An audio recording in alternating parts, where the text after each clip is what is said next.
తాజాగా centre for Liberty ప్రతినిధులు Polavaram project అథారిటీకి కొన్ని డిమాండ్స్తో విజ్ఞాపన పత్రాన్ని అందజేశారు. పోలవరం ప్రాజెక్టు నిర్మాణంలో జరుగుతున్న వైఫల్యాలపై సెంటర్ ఫర్ లిబర్టీ ప్రతినిధి ఏబి వెంకటేశ్వరరావు ఆందోళన వ్యక్తం చేశారు. మరోపక్క మావిగన్పై వైసీపీ అధినేత చేసిన వ్యాఖ్యలపై తనదైన రీతిలో ఎల్బీ స్పందించారు. త్వరలో కొత్త రాజకీయ పార్టీతో ప్రజల ముందుకు వస్తానంటున్న ఏబి వెంకటేశ్వరరావుతో మా ప్రతినిధి నరేంద్ర ఫేస్ టు ఫేస్. మనతో పాటు మాజీ ఐపీఎస్ అధికారి ఏబి వెంకటేశ్వరరావు ఉన్నారు. ఆంధ్రప్రదేశ్లోని అభివృద్ధి, సంక్షేమం, తాజా రాజకీయ పరిస్థితులపై ఆయనతో మాట్లాడేటువంటి ప్రయత్నం చేద్దాం. సార్ నమస్తే. సార్ నమస్కారం అండి. సార్, ఆంధ్రప్రదేశ్లో పెద్ద ఎత్తున అభివృద్ధి, సంక్షేమం అందిస్తున్నామంటూ కూటమి ప్రభుత్వం చెప్తుంది.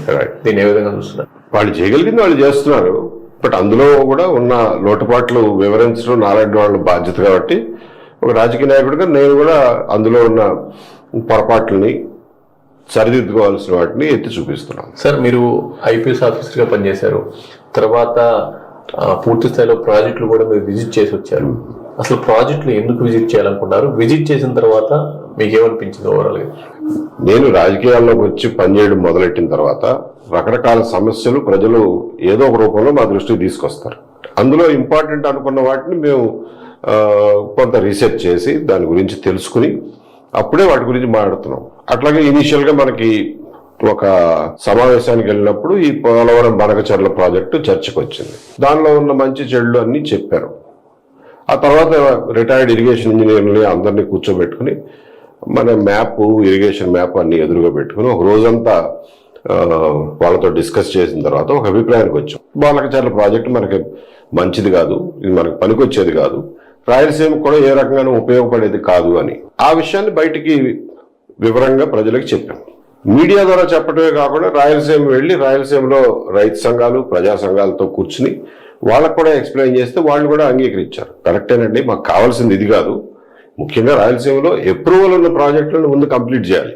గాలేరు నగరి, హంద్రీనివా, వెలిగొండ, వీటిని కంప్లీట్ చేస్తే ఉపయోగం. కానీ ఇప్పుడు మళ్ళా ఒక కొత్త ప్రాజెక్టు తీసుకొచ్చి దాన్ని సెంట్రల్ గవర్నమెంట్ నుంచి అనుమతులు తెచ్చుకుని దానికి పోయినంత డబ్బు పోసి అది పనికి రాకుండా పోవడం మాకు ఇష్టం లేదు అని అన్నారు.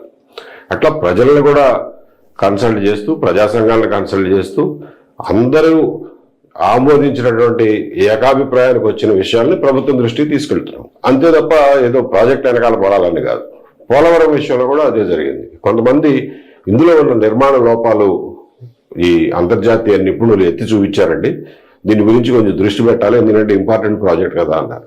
దాని మీద దాదాపు 2 నెలల పాటు విపరీతంగా రీసెర్చ్ చేసి ఎంతోమంది ఇరిగేషన్ ఇంజనీర్లతో సర్వ్ చేసే వాళ్ళని, రిటైర్ అయిన వాళ్ళతో మాట్లాడి అదంతా అర్థం చేసుకుని అప్పుడు ప్రజల ముందుకు వచ్చి చెప్పాం. సార్, ముఖ్యంగా ఏదైతే ఈ పోలవరం అథారిటీకి సంబంధించి మీరు తాజా లేఖ రాశారు. గతంలో చంద్రబాబు నాయుడు గారు ప్రతి సోమవారం పోలవరం అంటూ కూడా గ్రౌండ్ లెవెల్కి వెళ్ళేవాళ్ళు. ఇప్పుడు దీనికి సంబంధించి అథారిటీకి లేఖ రాశారు. సీఎం గారు కూడా కలిసి దీనికి సంబంధించి ఏమైనా ఎక్స్ప్లెయిన్ చేసేటువంటి అవకాశం ఉంటుంది? మేము లేఖ రాసినప్పుడు 2-3 సార్లు బనకచెర్ల విషయంలో కానివ్వండి, ప్రతిదాని విషయంలోనూ సీఎం ఆఫీస్కి లెటర్లు పెడుతున్నాం. సీఎం గారిని ఉద్దేశించి, అలాగే ఇరిగేషన్ మినిస్టర్ గారికి, వీళ్ళందరికీ కూడా లెటర్లు పెడుతున్నాం. మేము ఏది ఓన్లీ మీడియాలో మాట్లాడి ఊరుకోవడంలా, వివరాలతో సహా వాళ్ళకి లెటర్లు పెడుతున్నాం. వాళ్ళ దగ్గర నుంచి ఎప్పుడు మాకు కలిసి మాట్లాడమని పిలుపు రాలా. మొదటిసారి నిన్న పోలవరం ప్రాజెక్ట్ అథారిటీ వాళ్ళు పిలిచారు, వెళ్ళి వాళ్ళకి ఎక్స్ప్లెయిన్ చేసాం. అది జరిగింది. సార్, ఓవరాల్ గా ఓ పక్క జగన్మోహన్ రెడ్డి మావిగన్ అన్నారు. మావిగన్కి సంబంధించి జగన్మోహన్ రెడ్డి చేసినటువంటి వ్యాఖ్యలను ఏ విధంగా చూస్తున్నారు? జగన్మోహన్ రెడ్డికి ట్రేడ్ మార్క్ ఉంది కదా, విధ్వంసం. ఆ విధ్వంసంలో భాగమే ఆ మావిగన్. ఉన్న పనిని, ఇప్పుడు జరుగుతున్న పనిని చెడగొట్టాలనేది ఆయన ఉద్దేశం. ముఖ్యంగా మన విభజన చట్టంలో అమరావతి పేరుని చేర్చటం, ఇవేవి ఆయనకి ఇష్టం ఉండదు. అందుకని చెప్పి ఆ పని చెడగొట్టడానికి ఆ మావిగన్ అని ఎత్తుకున్నాడు. అది ఎంత హాస్యాస్పదమైందో మన అందరికీ తెలుసు. దాని గురించి డిస్కస్ చేయడం కూడా టైం వేస్ట్.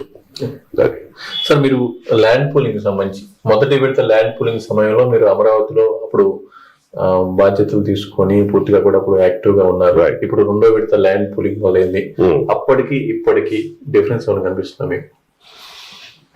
మొదటి విడత ల్యాండ్ పూలింగ్ రాష్ట్రం మొత్తం అంగీకరించి, ప్రతిపక్షాలు అంగీకరించి, అసెంబ్లీలో చర్చించి ఒక స్థూలమైన ఏకాభిప్రాయం తెచ్చుకుని మొదలెట్టాం. రైతులు కూడా సహకరించారు, వాళ్ళు కూడా ఇచ్చారు, అయిపోయింది. అందులో 9 నగరాలు కడతాము, అందులో పలానా ఏరియాలో ఇది వస్తుంది, పలానా ఏరియాలో ఈ టైప్ ఆఫ్ ఇన్స్టిట్యూషన్స్ వస్తాయి, ఈ టైప్ ఆఫ్ ఇండస్ట్రీస్ వస్తాయి అని చెప్పారు. దానికి ఒక సరైన ప్రణాళిక ఉంది. అది సెల్ఫ్ ఫైనాన్సింగ్ ప్రాజెక్ట్ గా ఉంటుందండి. స్టేట్ గవర్నమెంట్ నుంచి డబ్బులు ఏమి పడవు, రాష్ట్ర ప్రజల మీద ఏం భారం పడదు, దాని డబ్బులు అదే సంపాదించుకుంటుంది. మిగిలినటువంటి భూముల్ని అమ్మేసి వాళ్ళు తెచ్చుకొని అప్పులు తీర్చేసుకుంటారు అన్నారు. బాగానే ఉంది. ఆ మధ్యలో 5 సంవత్సరాల పాటు జగన్మోహన్ రెడ్డి గారు దాన్ని పూర్తిగా విధ్వంసం చేశారు. దాన్ని మళ్ళా తిరిగి గాడిలో పెట్టడానికి ఈ ప్రభుత్వానికి దాదాపు 2 ఏళ్లు పట్టింది. సరే, మొత్తానికి ఇప్పుడు గాడిలో పడింది. పడినప్పుడు దీన్ని పూర్తి చేయకుండా మళ్ళా ఇంకొక ఫేజు అని వెళ్తే దీన్ని ఎవరు పూర్తి చేస్తారు అనేది మా ప్రశ్న. ఇప్పుడు మీ గవర్నమెంట్ దగ్గర 15,000 ఎకరాలు ఉన్నాయి. వాళ్ళకి ఇంకా ఉన్నది, ఈ టర్మ్ లో ఉన్నది 1000 రోజులు కూడా లేదు. రోజుకి తగ్గిపోతుంది నెంబరు, కౌంట్ డౌన్ కదా. సో ఓవరాల్ గా ఒక పక్క రాష్ట్రంలోని తాజా రాజకీయ పరిస్థితులన్నీ కూడా మీరు క్షుణ్ణంగా పరిశీలిస్తున్నారు. ప్రాజెక్టులన్నీ కూడా ఏదైతే సాగునీటి ప్రాజెక్టులకు సంబంధించి పెద్ద ఎత్తున మీరు విజిట్ చేసి వచ్చారు. త్వరలో మీరు రాజకీయ పార్టీ పెట్టబోతున్నారు, పూర్తిగా కూడా పార్టీ పరంగా ముందుకు వెళ్ళబోతున్నారంటూ కూడా టాక్ వినిపిస్తుంది. ఏ విధంగా? కరెక్టే, అది దాంట్లో ఏమి కొత్త ఏమి లేదు, అందులో సర్ప్రైజ్ కూడా ఏమి లేదు. నేను ఎప్పటి నుంచోనే చెప్తున్నావు, దాదాపు 5-6 నెలల నుంచి చెప్తున్నావు. ఇప్పుడు మళ్ళా మీరు అడిగారు కాబట్టి మళ్ళా చెప్తాను. త్వరలోనే రాజకీయ పార్టీని అనౌన్స్ చేస్తాం. మా ఎజెండా, మేనిఫెస్టో, మా ప్రోగ్రామ్ నచ్చిన వాళ్ళని కూడగట్టుకుని రాజకీయంగా ప్రజల మధ్యకి వెళ్తాం.